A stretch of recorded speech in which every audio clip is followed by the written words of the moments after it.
GSMC Podcast Network's family of shows. Available everywhere. Hello everyone and welcome back into the GSMC Dead Ball Sports Podcast, brought to you as always by the GSMC Sports Network. And for our fourth segment of today's show, we're going to be doing something interesting here. We're going to be looking at certain teams who I believe are well equipped to win the 2025-26 World Series, starting off with two crosstown rivals, the New York Mets and the New York Yankees. And unfortunately, I wish I had more time to talk about more teams. I will get to one more team tomorrow, but I will leave that as a surprise. But for now, let's talk with these true crosstown rivals, starting off with the New York Mets. We know what they did in the offseason, and I don't need to remind you. It's Juan Soto, though, for those who still might be wondering about what I mean by that. But it's not just Juan Soto that makes this a promising team and a promising journey for the Mets as they embark on their 2025 season. What Soto brings, most importantly, to the makeup of this lineup is highly important in terms of this argument, because they right now, to me, have the best 1 through 4 top of the order in Major League Baseball.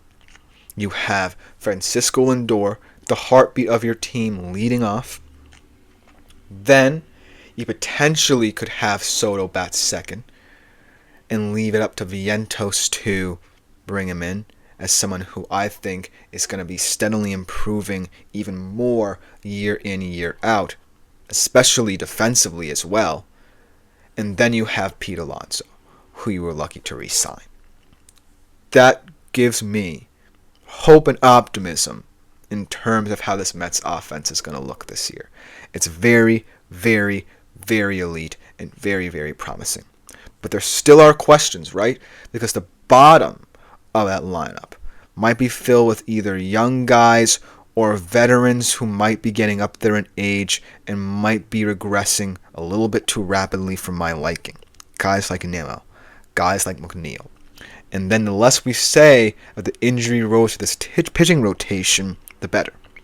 But the reason why this argument can come together if this Mets team looks like at its best, when everyone is healthy, when the top of the order is producing the runs for you, when these young guys coming through the ranks, maybe guys like Luis Angel Acuna, Ronnie Mauricio, and maybe Brett Beatty, when these pitchers are pitching well, and most importantly, remaining healthy, this is a Mets team that is a force to be reckoned with in the major leagues. But everything is a major if right now. Let's talk about the positives, right? The positives are that you have the depth you believe can lead you to deep runs in the postseason for years to come. And even though this depth is largely untested, it's depth that I feel that can improve because of the leaders in this clubhouse. For example, some might say that the infield depth the Mets have, especially at the shortstop position, is a problem, but you're being led by one of the greatest shortstops of his generation in Francisco Lindor. So young guys like Mauricio and Luis Angel Acuna are going to learn from him. He's going to take them under his wing, and they're most likely going to be better for it. But then I feel where the caveats are potentially other players amongst the infield. Beatty, is he going to improve? How about a guy like Jeff McNeil? How does he fit into all of this? Because he's someone who's aging out, still can hit for average at his best, but most likely is not going to benefit this team in the long run. So even though that depth is going to be important in terms of the maturation of this team, it also could lead to a detriment once all of these players are mature enough to play and there are questions around the infield as to who plays where. You know where Pete Alonso is going to play, and it's looking likely that Francisco Lindor is going to be your franchise shortstop for the time being. So where do Acuna, Mauricio, and Beatty factor in? And will Vientos, most importantly, the huge X factor in all of this, in my opinion, continue to improve at third base? If all of those questions are answered, then this question this argument, maybe even this segment gets rendered a moot point, because I truly believe that if all of those things come together, the Mets win the World Series. But it's not as simple as that, because there are a couple more underlying problems as well that we have to get into. Most importantly, the pitching situation. You were able to bring back Sean Manaea, which was huge. You were able to bring back Frankie Montas. You re-signed Paul Blackburn. You brought in a guy like Clay Holmes, who at best could be your fifth starter. You brought in a guy like AJ Minter, who profiled as a hybrid starter / middle reliever. But it's the injuries that worry me. A guy we haven't even mentioned, Kodai Senga, gets injured most of last season, only has 5 innings last season to show for how the Mets view him. So he's someone that you're going to have to monitor. And then Manaea, now in the 60-day IL with that oblique. Frankie Montas with that lat strain. Christian Scott, a promising youngster with a lat strain as well, potentially missing several months of the season. I just don't think that this pitching staff has enough depth outside of these quote-unquote 3, 4, 5 guys to sustain them should these injuries extend a little bit farther than the Mets think. Does Buto step into a role where he's going between the bullpen and starting? How about, a guy like Clay Holmes? How is he going to be utilized now that these injuries have occurred? How about guys like McGill and Peterson, who did perform well in certain pitchers' absences last year, but I still believe are not elite enough to be your aces to start a season, so to speak, which they might be? And will Kodai Senga, most importantly, remain healthy as your number one option?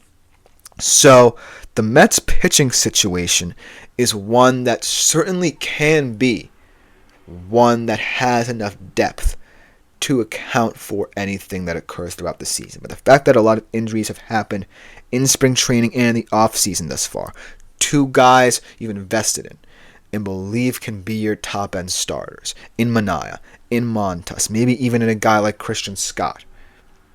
Now that worries me, because you have guys that can fit in at the back end of a rotation, but it has to include Manaea and Montas, and they can't just, start immediately as guys who are going to have to carry the load in the opening months of the season. So that's where my concern comes in, because remember, the Mets did not start off last season well either. They were terrible to start the season. They had one of the worst records in baseball at the end of May, and that's where they kind of kicked it into gear. So if that's going to be a problem to start this season as well, if the pitching does not get figured out, then that could come back to bite them. But most importantly, I feel the reason why a lot of that can be accounted for is because when I look at the NL East, and I look at the elite pitching within it, I feel the Mets can match up well week in, week out against that division. And so, even though it feels weird and cliche to say that, because all of these teams have a shot in the Phillies, Braves, and Mets to win this division, I just feel the Mets have a lot of balance in their lineup. A lot of guys who can balance out the top of the order. You have Francisco batting both ways. You have a guy in Vientos who bats righty.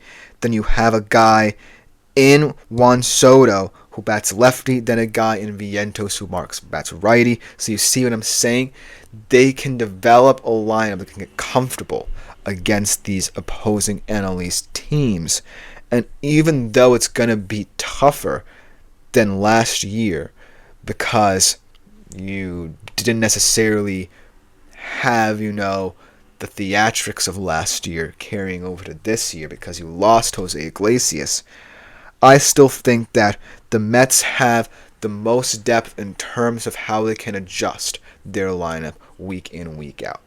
And that's another thing that I really like about the Mets. They have a manager that I actually believe in. And Carlos Mendoza, a lot of people are going to be saying, well, he wasn't necessarily the most important factor in their run to the championship series last year.